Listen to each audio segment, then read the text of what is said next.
Selamat datang kembali di sesi pembahasan mendalam kita. Hari ini kita punya topik yang sangat mendasar ya, terutama mungkin buat Anda yang baru mulai kenalan atau pengen paham lebih dalam soal Islam. Kita akan coba telusuri inti ajarannya, khususnya tentang pesan yang dibawa oleh Nabi Muhammad. Sumber kita kali ini ada beberapa. Ada kutipan langsung dari Al-Quran, terus ada catatan hadis, ya, ucapan dan tindakan Nabi Muhammad. Dan juga pandangan dari seorang ulama besar. Fokus kita gini, kenapa sih dalam Islam pesan Nabi Muhammad itu dianggap istimewa, unik, tapi juga universal buat semua orang gitu. Apa bedanya? Nah, mari kita coba gali bareng-bareng ya. Oke, kita mulai dari fondasinya dulu, Al-Quran. Ada satu ayat nih yang sering banget dikutip. Surat Al-Anbiya ayat 107. Bunyinya kan, dan tidaklah kami mengutus engkau Muhammad, melainkan untuk menjadi rahmat bagi semesta alam. Nah, kata kuncinya jelas banget ya.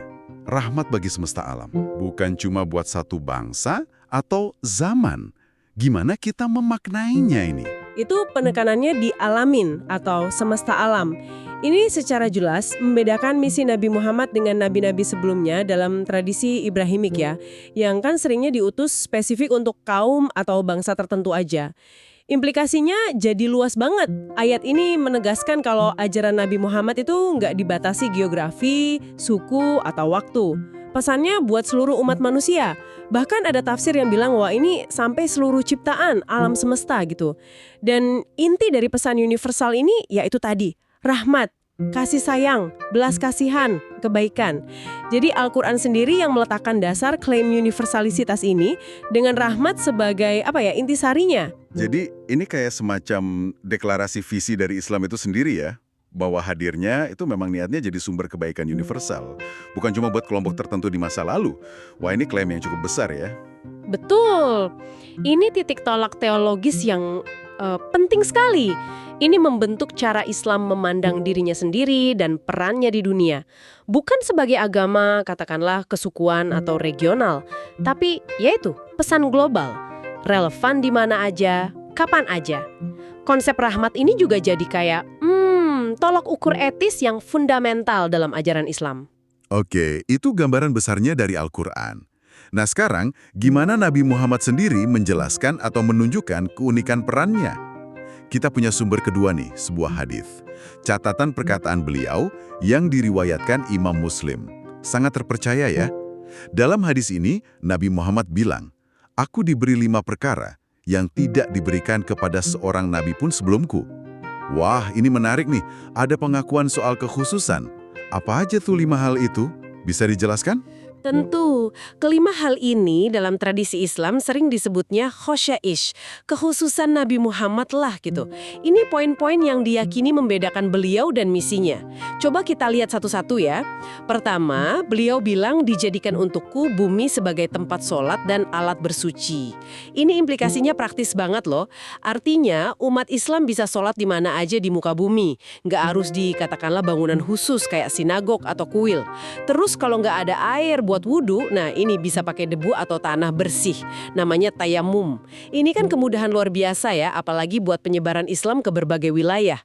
Kondisi geografis kan beda-beda. Fleksibilitas ini mendukung banget universalitas praktiknya. Jadi kemudahan ibadah ini dilihat sebagai salah satu tanda keistimewaan misinya ya, biar bisa dipraktikkan di mana aja. Menarik. Terus poin kedua. Poin kedua, dihalalkan untukku harta rampasan perang. Nah, ini poin yang penting banget dipahami konteksnya ya. Ini bukan berarti Islam nyuruh perang buat cari harta. Bukan, sama sekali bukan. Ini aturan hukum spesifik yang berlaku waktu itu. Dalam konteks perang yang seringnya ya defensif atau respons terhadap agresi. Aturan ini ngatur gimana sumber daya yang didapat dari konflik semacam itu dibagi secara adil. Buat pejuang, buat kepentingan umum. Para ahli hukum Islam dalam ilmu fikih ngebahas ini detail banget di bab hukum perang dan damai. Jihad wasiar. Ada aturannya terbatas pada kondisi zaman itu. Tentu beda ya sama norma hukum internasional sekarang. Oke. Jadi kuncinya konteks historis sama hukum spesifik zaman itu, bukan anjuran umum. Sip, ini perlu ditekankan nih, biar nggak salah paham. Lanjut, poin ketiga apa? Poin ketiga, beliau bersabda, Aku diutus kepada seluruh manusia. Nah, ini kan langsung nyambung dan nguatin ayat Al-Quran tadi, yang rahmatan lil alamin itu. Ada penegasan dari Nabi Muhammad sendiri kalau misinya tuh nggak cuma buat bangsa Arab, tapi ya mencakup seluruh umat manusia. Ini nunjukin konsistensi antara Al-Quran sama hadis soal universalitasnya. Betul, konsistensi antar sumber utama ini penting ya. Jadi klaim universalitas itu dari Al-Quran ditegaskan lagi sama Nabi Muhammad. Oke, terus yang keempat? Keempat, beliau menyatakan aku diberi syafaat. Syafaat ini gampangnya mungkin wewenang khusus ya, untuk ngasih pertolongan atau perantaraan buat umatnya di hari kiamat, menurut keyakinan Islam. Ini aspek teologis yang hubungannya sama harapan keselamatan di akhirat. Keyakinan adanya syafaat dari Nabi Muhammad ini ya ngasih semacam penghiburan spiritual, jadi bagian penting juga dari hubungan emosional umat muslim sama nabinya. Semacam harapan pertolongan di hari penghakiman gitu ya. Ya. Ini pasti punya makna spiritual mendalam buat umatnya. Oke, dan yang terakhir, kelima. Poin kelima, aku diberi pertolongan dengan rasa takut yang mencekam hati musuh sejauh perjalanan 1 bulan. Ini sering ditafsirkan sebagai salah satu bentuk dukungan ilahi ya, terutama dalam konteks perjuangan awal Islam. Kan waktu itu komunitas muslim seringnya lebih lemah ya, jumlah dan senjatanya. Nah, ini dipandang sebagai pertolongan non-fisik yang bantu ngelindungin komunitas muslim awal dari ancaman musuh. Oke, jadi kelima poin ini kemudahan ibadah di bumi, aturan spesifik ganimah, misi universal, syafaat, sama pertolongan ilahi berupa rasa gentar musuh, ini adalah khosais ya, kekhususan yang nandain peran Nabi Muhammad, semacam bukti atau tanda status uniknya dalam tradisi kenabian Islam gitu. Tepat sekali. Dalam kerangka teologi Islam, khaswais ini dianggap penanda penting yang membedakan misi dan status Nabi Muhammad dari nabi-nabi sebelumnya. Ini dilihat sebagai bukti kehormatan dan tingginya derajat beliau. Lebih jauh lagi, ini nyambung ke keyakinan bahwa beliau itu khotam an-nabiyyin, artinya secara harfiah penutup para nabi atau segel para nabi. Keyakinan ini menyatakan kalau Nabi Muhammad itu nabi terakhir yang bawa pesan final dan paripurna dari Tuhan buat seluruh umat manusia. Nah, khaswais ini dipandang sebagai justifikasi teologis lah untuk status final dan universal tersebut. Penutup para nabi, khotam an-nabiyyin. Wah, istilah ini penting banget ya buat memahami posisi sentral Nabi Muhammad dalam Islam. Nah, terus gimana pandangan para ulama atau cendekiawan Islam setelahnya soal klaim keistimewaan ini? Apa mereka terima gitu aja atau ada penjelasan lebih lanjut? Kita kan punya sumber ketiga dari Imam An-Nawawi nih, ulama besar abad ke-13 ya, sangat dihormati. Beliau nulis komentar kitab hadis Sahih Muslim, termasuk hadis 5 keistimewaan tadi. Apa kata beliau? Nah, peran ulama kayak Imam An-Nawawi ini krusial banget buat membentuk pemahaman umat.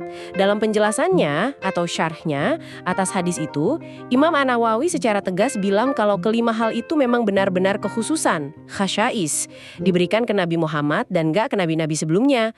Beliau nggak cuma konfirmasi, tapi juga menekankan kalau hal-hal ini menunjukkan fadilah, keutamaan, dan syaraf, kemuliaan Nabi Muhammad serta risalah yang dibawanya.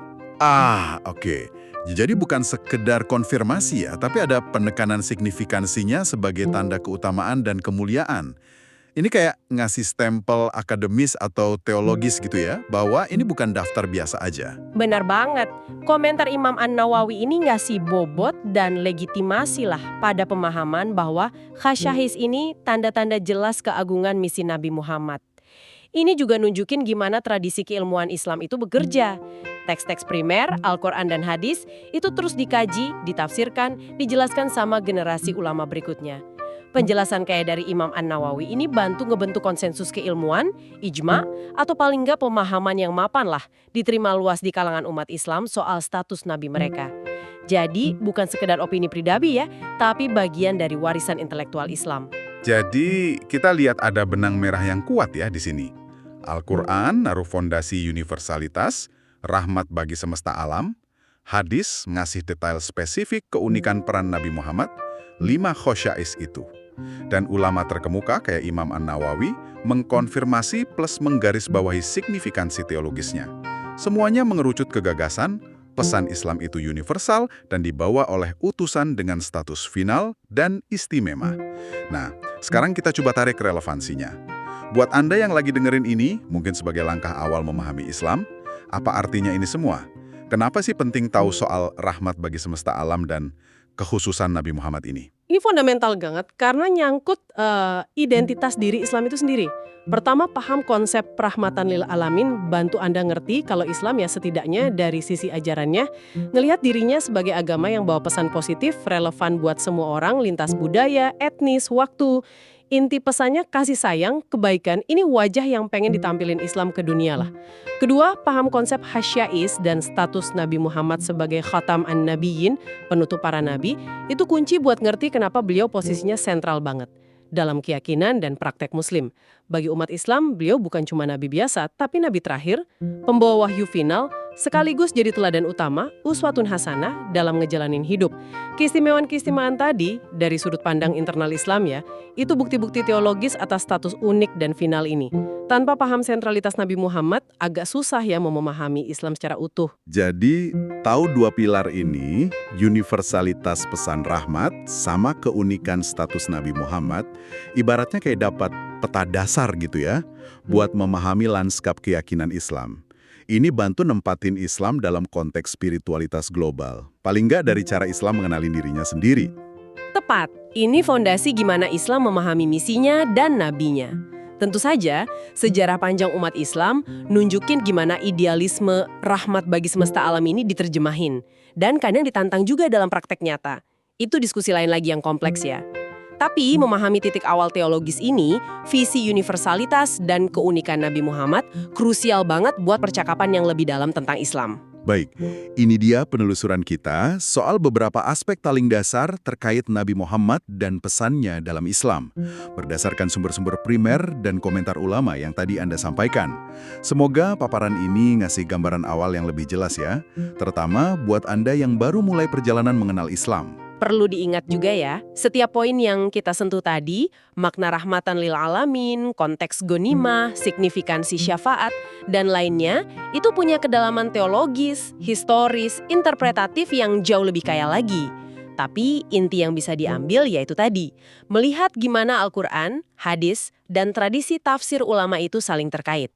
Saling berkelindan buat ngebangun pemahaman yang koheren tentang misi Nabi Muhammad sebagai sesuatu yang universal, sekaligus punya kekhususan fundamental dalam keyakinan Islam. Nah, sebagai penutup nih, mungkin ada satu pertanyaan reflektif yang bisa Anda bawa pulang dari diskusi kita hari ini.